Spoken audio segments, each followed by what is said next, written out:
بناوی گل وارگاه شهید رستم جودی گل مخموری شانده که ایرو مخواستم ورن حوال هرم ایکو نوت روژه ده چالکیا بیدم و بیدور و گردش بو کشکاندن تجریت دست به چالکی کری مخواستم زیارت اکی بکن همش بو حوال ببینن روشاوی پرس بکن دالی مورال داینه ده دالی دستک داینه ده مخواستم ورن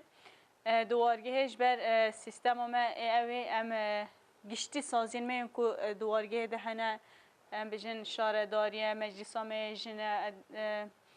اولین می چانده اعداده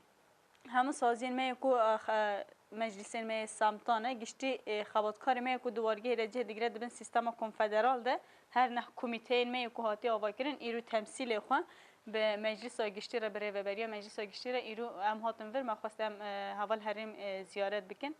البته آرمان چالکی ها کوهاتی به دیار کردن پینگا و کوهاتی آبتن دیروکیه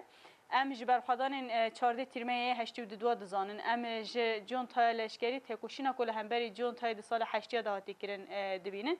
آگرنگ چیه جبو مگلی کرد جبو تفگر آزادیا کرد پیش دیتن گاوی کوتی آوتن ببینه آنالیز بکن و لبرانبری وی پینگا و کوبا وجه چه قاسی انجام گیر به او گرینگش بومه مینا که وی هری بر بچاف د هفتی و ام بجن د هفتی آنده جوینن کو دست بکرین مدید کو باکور کردستان ترکیه پیلا شورشگری کو پیش کرد لهمبری دولت وی چاقه پیوستی به چه هبو پیوستی به پارتیا که هبو کو به پارتیا که آلترناتیو